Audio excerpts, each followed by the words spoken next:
So let's begin. So hello everyone, welcome to the Python course from Codeforce. In this course we will be learning everything from the deepest of the basics, from data types to everything in Python levels, which will be from file handling to everything.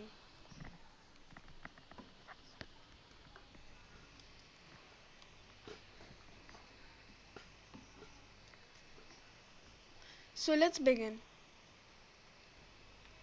So before we start, let's have an overview of the course we are going to have. This course will be from the basics of data types to higher level programming of how you can embed Python in emails and graphical user interface. We will also have many challenges and projects in this course. The projects will be team as well as solo. Now the main thing, if you want to enter in projects, you need to be in your Discord. The Discord link is given in the description. We also have giveaways. The giveaways will be of certain courses from Codeforce. We will be doing giveaways in terms as main projects, real life projects. So stay connected with us for many further updates. So let's start.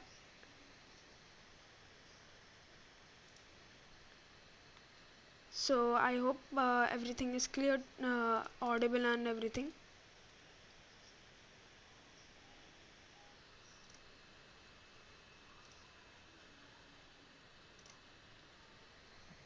Okay.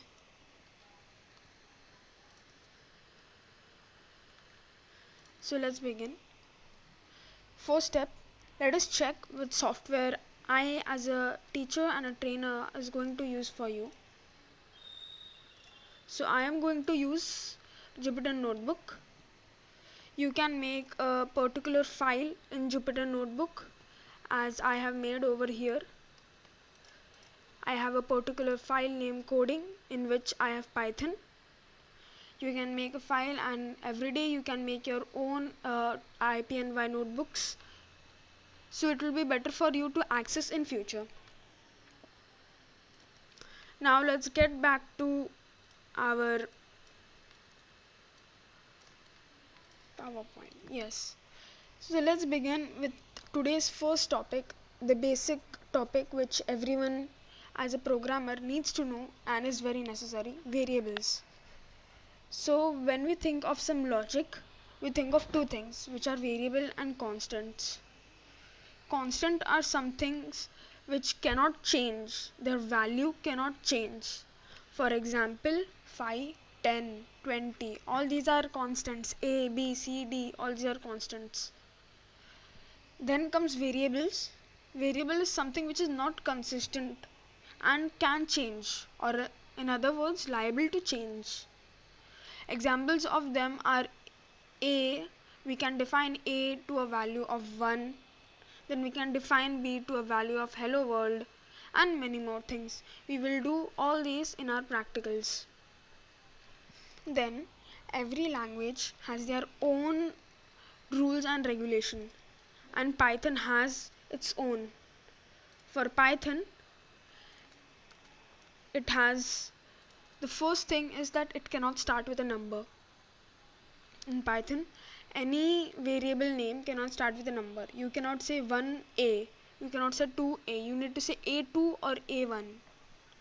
Then there cannot be spaces between variables. You cannot say a, then give a space and then b. No, it is not possible. Python will return you with an error.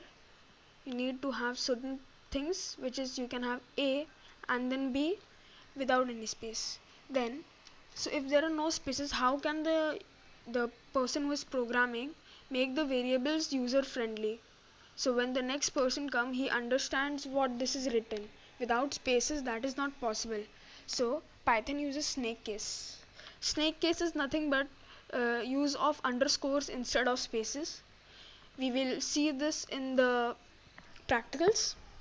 Then the main thing, people sometimes use symbols, special case for defining variable. Some particular project might have some particular special case, and some languages also might not compile to that special case. In Python there are many. For some example, there is dollar sign, at the rate sign, exclamation and question mark. A variable cannot contain these things. Let's move to the next part, the data types. The basic thing after variables of what will you store in the variables. So you know that we can have a variable a, but what can we have in the variable? We can have integers, we can have decimal numbers, we can have words, and many more things. So let's learn these things which can be stored in a variable. The thing which can be stored in a variable is called data types. So there are 5 basic data types. First we'll learn for today is int or integer. Int is the class name which we call in Python. So how we can give an example of it is, let's take the variable as I and define it with a value of 10. 10 is an integer. Integers are whole numbers, let it be negative or positive. Then the next thing is decimal numbers. In Python we call decimal numbers as floating numbers or float. They can be negative or positive. Examples of them are 0.10, minus 87.67. Now what is the difference between int class and float class? The only difference is float class has a floating point which integers don't have. The floating point in normal language which we speak English is called decimal point. Next thing comes the strings, which we call as sentences or characters. Like in other languages, we have in Java, let's take the example, we have string class and we have char class. We don't have two classes in Python, we only have one class which is string. So how do we define string? String has a particular parameters to define. They are double or single quotes. Anything between double or single quotes becomes a string. We will see that in the practicals after this part ends. Then there is one special type which is Boolean. Boolean is such a class which only has two objects. The objects are true and false. This is a class which is mainly used in conditional statements, where you may write a condition and the interpreter, the Python, returns a Boolean value which is true or either false. Then is complex. Complex is nothing but basic algebraic equations. In other words, small algebraic equations which can be solved using Python. Example for the same is I plus 2j. We will see about that. Then the next thing we have is some important things about Python. Before we start coding, we need to know how does Python do all this. So we say we will first write int for integer class, then we'll say I is equal to 10. But no, Python is different. Python uses dynamic typing. In dynamic typing, you do not need to write the class name. It will automatically identify it. But other languages like Java, you need to write int I is equal to 10. That is statically typed. Now let's go to our Jupyter notebook and see about the okay.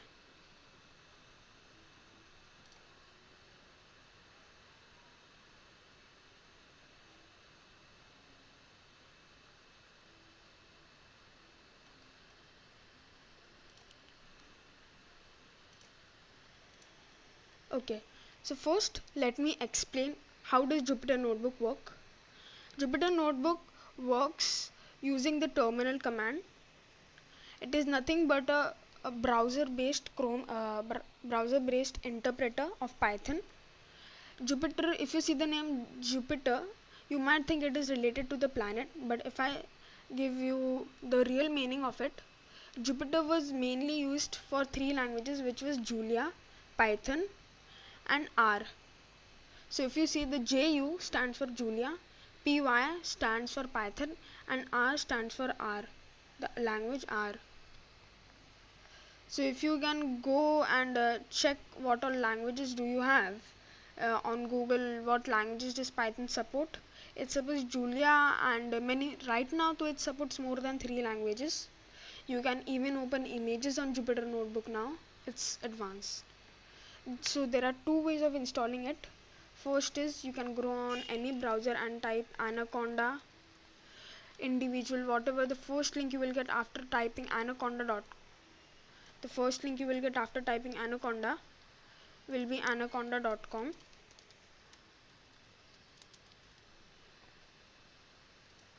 The first link you will get will be the Anaconda, the world's most popular data science platform. Click on it. Just scroll down, and at the end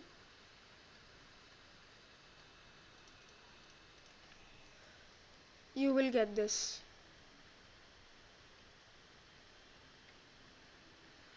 Anaconda installer. You can go for Windows, Mac OS or Linux. Then there's another way, which is through your command line. You can type on the command line pip install and Jupyter Notebook, which I wouldn't prefer for right now. You can go for Anaconda as a downloader. In Anaconda there are many more things. You have there's a IDE of Python as well in it, Spider, which might be used in the further projects we will do. Now let's see the interface of Python. In the interface, this is where you can rename your notebook by clicking on it. I have renamed it to video 1. Then over here you have the files. You can check, do you want to print something, you can edit them. The main commands which we will be using will be this plus, which will add a cell. This is cut, which will delete a cell. Now what is cell? Cell is this particular thing which you see. This is one cell. Then we'll use the run button. Now there are two things how you can use the run command. First is either by pressing shift and enter, or either you can click over here run. So let's start for today. Okay, wait a minute, I'll just read a chat until then.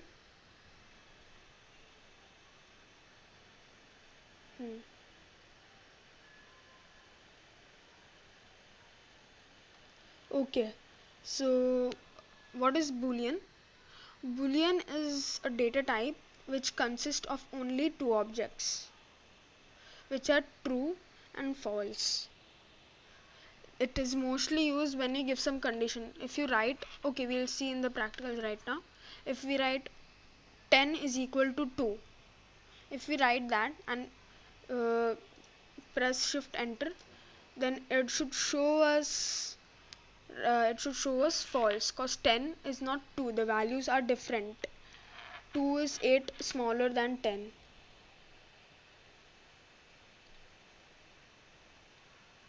Okay, so attendance. For the attendance, I have given the instructions. The first thing is you can watch the recorded videos, yes. The second thing is, while you can also how you will mark the attendance is by I will open the chat, the comment section after this video.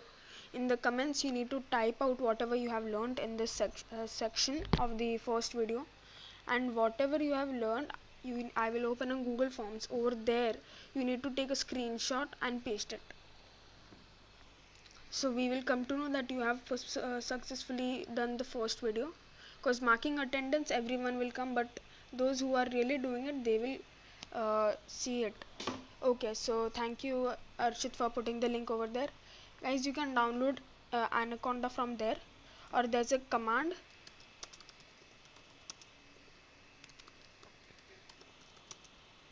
You can use this command.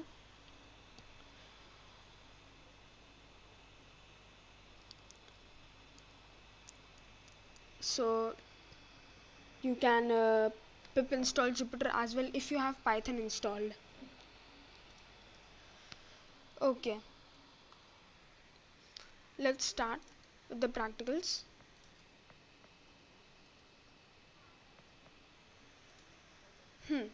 So 3 important functions before we start the class. First is the print function. Print and to open and close parenthesis. Simple function which will print out whatever is written in the parenthesis. Let it be a variable name, let it be a function or anything. Then comes the type function. Type will give you what class does the particular data type belong to. Like if I say give me the type of 1, so it will say 1 belongs to int, because 1 is an integer. Then we will also be setting some variable names I, N, J. All these are basic used variables in Python. So let's start. We have learned all these 5 data types. Let's see it in practicals. Let's say I is equal to 10. Now what does this statement mean? In this statement we see that 10 is an integer number, and this equal to means equal to defining something, and this is I, which is a variable name. So one more thing I would like to add over here, using hash you can comment. Hash, like in other languages we have star and colon, over here we have hash. So you can use hash for one-liner comments, or you can use triple quotes for multi-liner comments. Then let us print I to see what I value has got defined. Then let's do one more thing, which is print type of I. So what is happening over here is, while printing the type of I, it will show okay, what class does I belong to. Now what answer should we get? We should get an answer as int, right? We should get an answer as int. So let's print this out and let's see what do we get. Okay, so we have got 10. What is this for? Print I. We have got 10. Then over here it is giving us class int. What is the type of I? It is the class which is int. Focus on this. Int, int, the integer class is known as int. Let's come to the second one, which is float. Now what we said, float means floating numbers, or in simple words, decimal numbers. What are decimal numbers? 0.7 or 0.9, 9.18, something like that. So let's define one. Let's take the variable j. Let's say the variable is 7.08.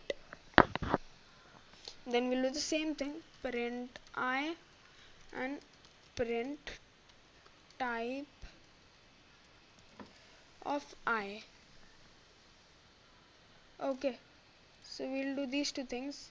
Let's see what do we get. We should get it as, the type should be as float, the class float, and it should give us a 7.8. Let's do it. Great. Okay, sorry, we are printing I, my mistake. We need to print j. See, now it's giving us j as 7.8 and class as float. Now let's come down and let's try something known as trailing zeros. So in mathematics, trailing zero means zeros before any particular decimal point. Any zero without any value more than 0, like if there is 0.001, then all these are trailing zeros, and if there is something like 100, then that is not trailing zeros. And there is one more thing called leading zeros, which are 00 after the decimal point. And this case over here is there should be no number more than 0. in between or after these things, or else they don't become a leading zero. So it can be 0.300. These are leading zeros.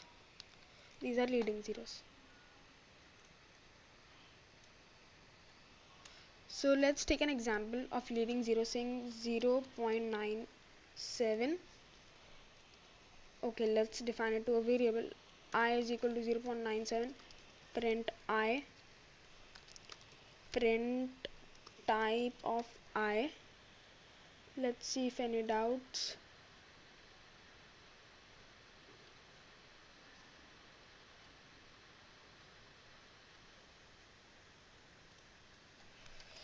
Okay, so no doubts. And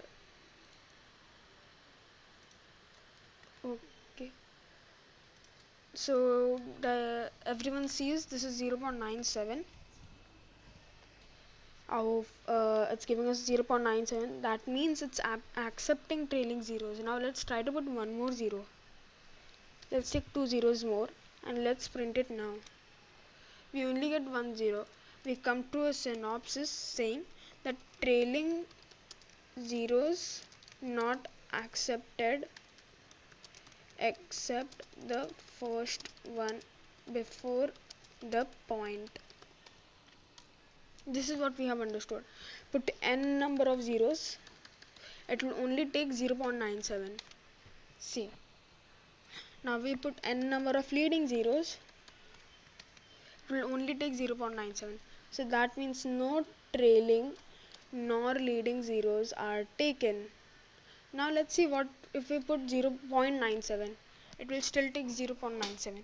So it is system defined that any number which doesn't have any whole number before the point has 0, predefined.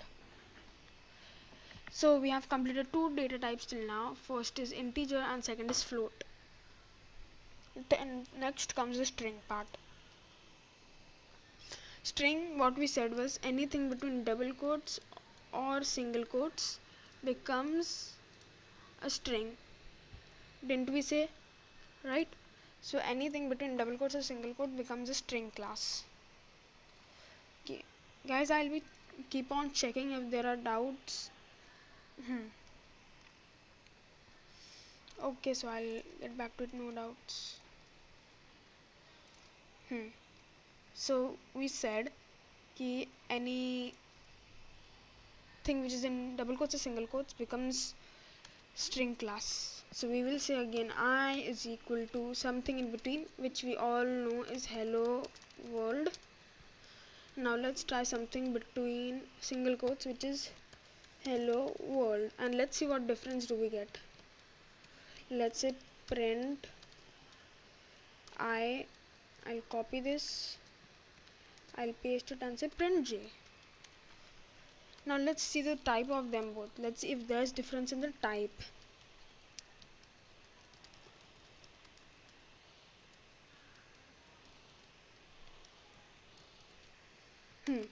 See, so let's check it. Both are same, no difference, not a difference of a millimeter as well. Both same, both are class str. So that means that we have proved that anything between double quotes and single quotes becomes a string. Great. Now let's come to Boolean, the class where we only have two objects which are true and false. So guys, if you see these two are objects, how we come to know? They get highlighted. They have got highlighted and we come to know that they are objects of this class Boolean. Let's play with them. Let's say 10 is equal to 2. So what does these two equal mean? We'll learn in our further class, which will be based on operators. But just for short notice right now, these two equal to signs are nothing but this sign this. They tell us is 10 equal to it gives a question mark. It does and the single which we have, if we have a single one, it doesn't have a question mark, it just says is equal to. So the difference comes only by a question mark in saying yes, there is difference in technical, but to explain in short, the difference is that this is a checking condition and this is a defining condition. Okay, let's check what we get. We get false. Now how do we check this false belong to the boolean class only? So let's say I is equal to this.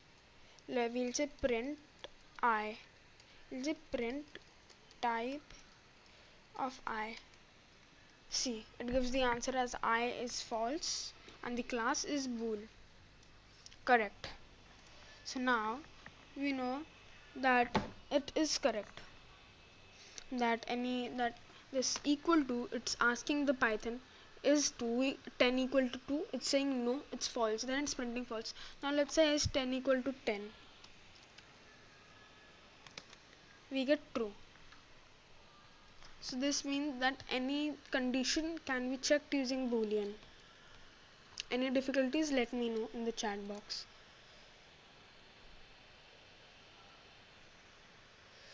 Okay, wait, I see some conversation. Let me go through it.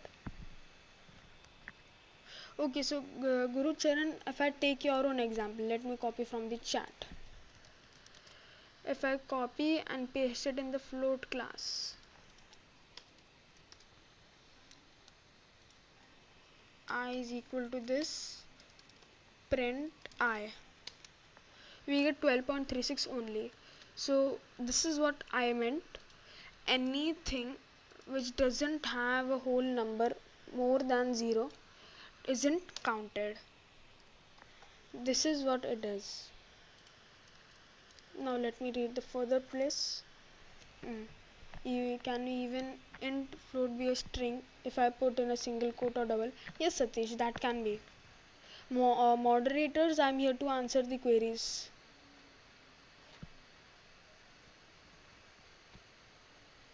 If you put a value in quotes, it will not be int or float. Yes, it will not be. Let's check it out right now, right? Let's check it out. Let us give the value of I is equal to quotes 10 and j is equal to another quotes 20. Now let's say I plus 20. Sorry, I plus j. Let's see what we get. We get 1020. So what you see, these both are strings, and what I just did now was an arithmetic operator, which in string class we call it as concatenation, which we learn in the further classes. These are string.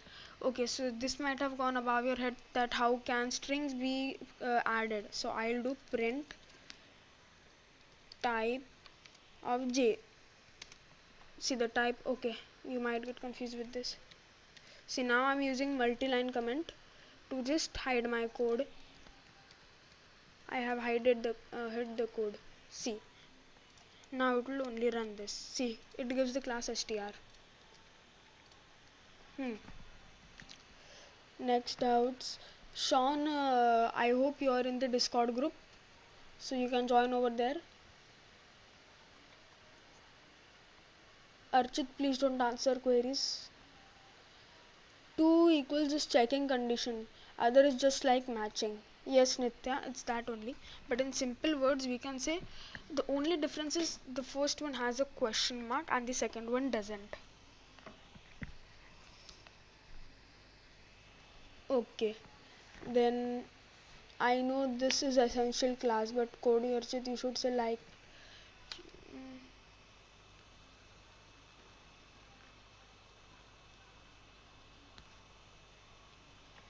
Okay then, no further doubts.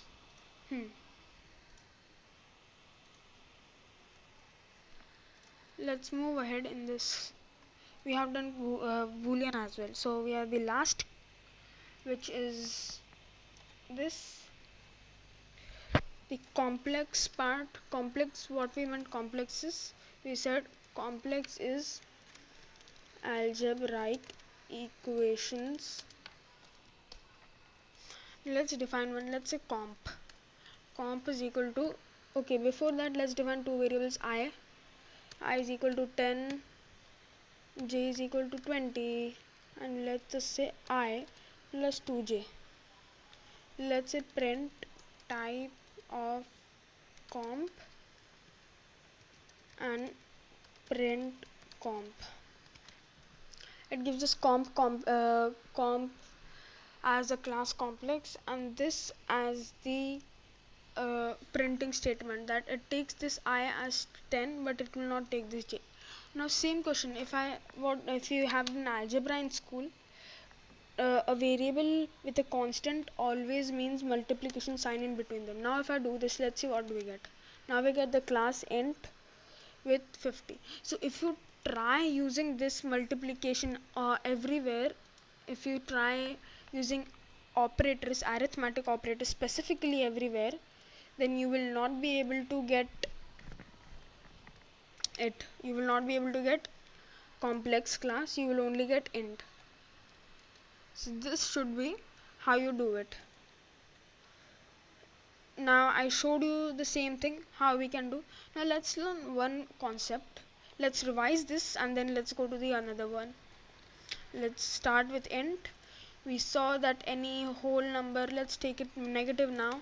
See, negative numbers are also int, negative numbers are also float, trailing zeros and leading zeros are not counted. Strings are anything between quotes, let them be numbers as well.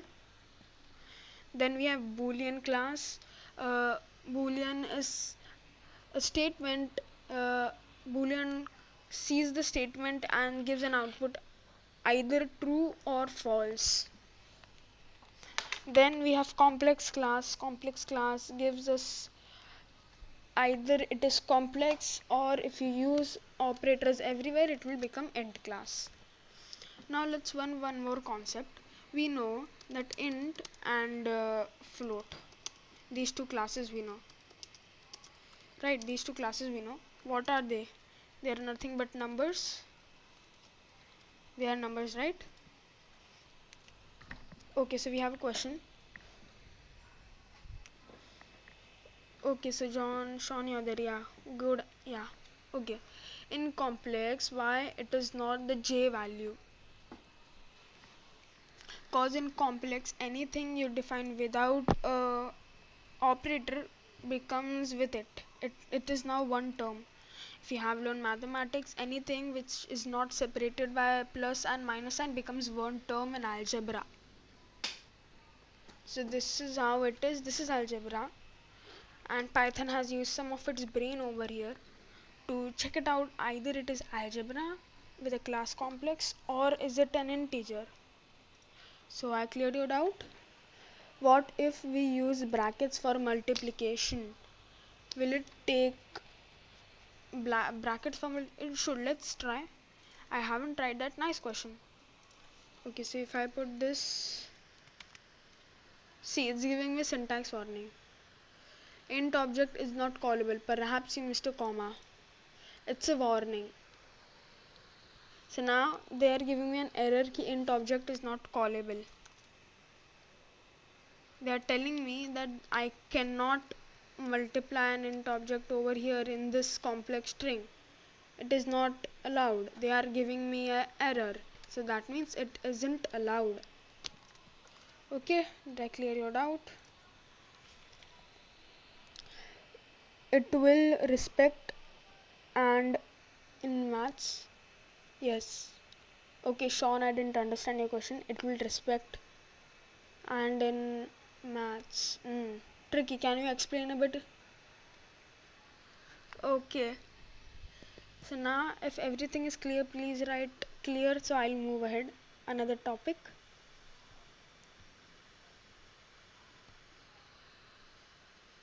Okay. I'll move to another topic which is in this. So what we were talking was, I'll just clear this output or else now we said that int and floats are nothing but numbers. What separates them is a floating point, the dot. So there should be some relation between these two things, right? Can we convert int to float and vice versa? Can we? Yes, we can. There are some conditions, but there might be data loss in it as well. What do I mean by data loss? That the floating point might not be counted. Let's check it out how. So let's take another cell. Over here, let's say ki I is equal to 10. We want to convert I to float. So we'll say J is equal to float of I. What does this mean? I am float of I. J is equal to float of I. Write this in this right statements. Let's try. J is equal to float of I. Now read it in a statement and see what do you mean. J is equal to float of I.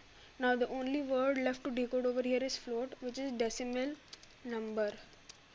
Now is it understandable through the statement? J is equal to decimal number of I. That should be. That's the simplest form of this statement. Okay, Nitya, 2j is in the complex plane coordinate. It might be. For example, use I plus 2j or I plus 2 into j. Okay, Sean. The bar was an answer, not a question. Clear? Okay. Okay, so John, I'll do it right now. So I'll go up and I'll try this.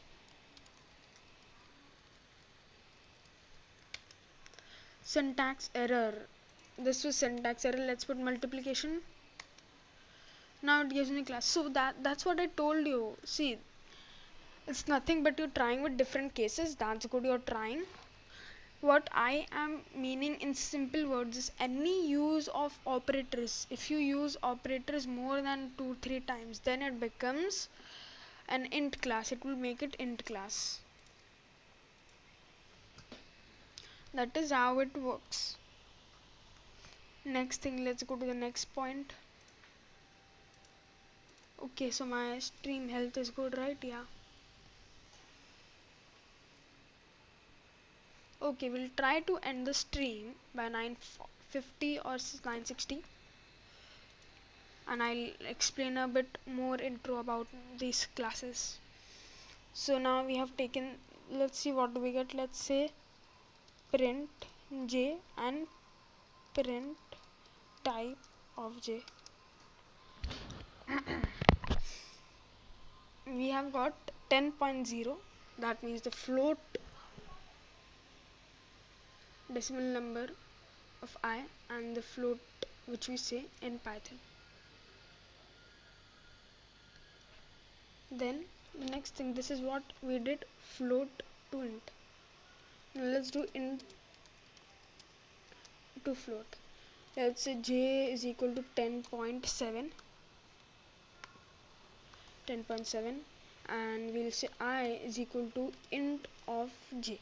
This function was explained by Archit, the moderator, in the chat.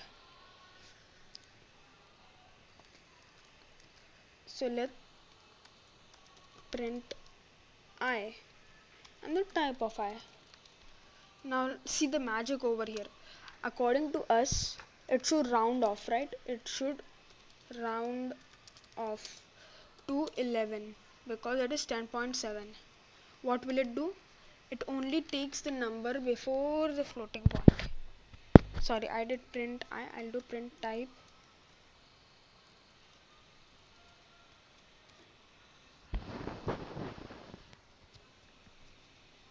See. So this is what is happening. It's only taking. So as I said in first, there is set key anything before this particular small thing, this point, floating point, is taken as int. Anything. Let us take 10.99 as well. Still 10 will only come. This was the magic of Python, but this is a flaw as well. It doesn't round off. How is it a flaw? That let's take a practical example of rupees. Rupees have two decimal points, which are paisa. We do it in float, but while returning, we want to return it in integer, but we are not able to, because that there might be in the future when the user enters more amount that might have paisa value in it, might not work. So that's why. Okay, I have a question. Sir, j is the fractional version of I. Nitya, I have defined j as 10 and I as 20. Okay, let me check back what I have defined it as. Over here, I said j as 20 and I as 10. So there is no fractional version. Right now, I wouldn't teach or tell about fraction in Python. Okay, so this is what we want to do today. We have learned everything in data types. There are 5 data types: int, float, then there is string, then there is boolean, and there is complex. Int, string, float are in every language. The only difference over here is boolean and complex. Boolean is the only class containing 2 objects which are true and false, mainly used for conditional statements. Then we have complex. Complex is an algebraic equation. If operators are present, it will solve it. If not, it will not solve it. Simple as a piece of cake. Any doubts?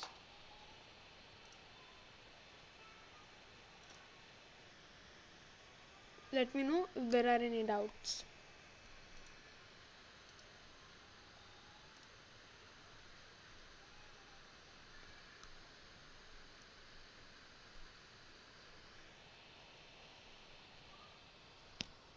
Okay, so let us continue.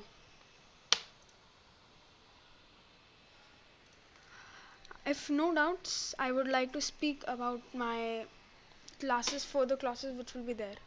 So for my further classes, we will be having projects and everything. We will first go through operators, then we will go through a small project, a challenge, which is a calculator. Now you would think, what is special in calculator? I will go on Google and paste the code in 1 minute. No, we will give a twist and turn in the calculator, big twists and turn, and it might not be big for you, and we might not give any surprise. That totally depends upon us. So this was the hint of the first this. I don't mean go prepare for it, there is something. No. One more thing, we will be doing giveaways. Stay connected on YouTube. We are able to see who is live, who participated, and everything. The only thing, what people might think, what a teaching institute would give as a giveaway. So what we will give is participation in real life projects. We have clients. We are a small institute where some people come and give us projects. I have real life projects.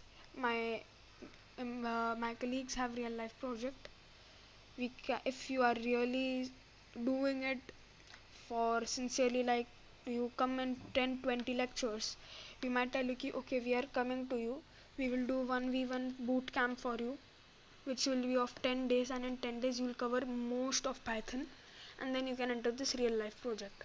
That is a giveaway for you. Now this giveaway wouldn't happen ki, okay, today we are going to do a giveaway, people you come and do like that. No, it's a hidden giveaway. It totally depends upon your performance and not upon which day you come. Now again, schedule of our classes, it will be Monday, Wednesday, Friday. 3 days a week. Saturday, Sunday will be free for you. You will have some problem statements given from our side. You will have to share that problem statement and showing us in what time limit you are able to do the problem statement.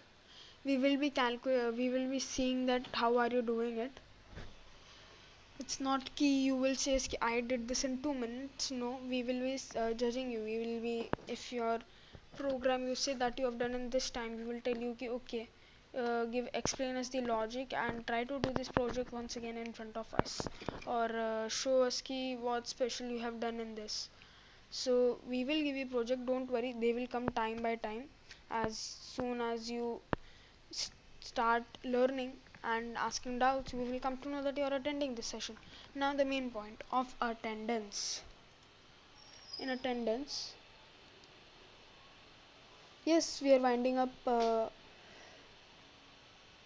Nitya, I'm really sorry I can't do anything if you were late. You can rewind the video and check it out. Now the main thing, attendance. I will be opening a Google form and the chat link is below, sorry, the comments link is there. In the comments, you need to summarize whatever you have learned today. You need to take a screenshot.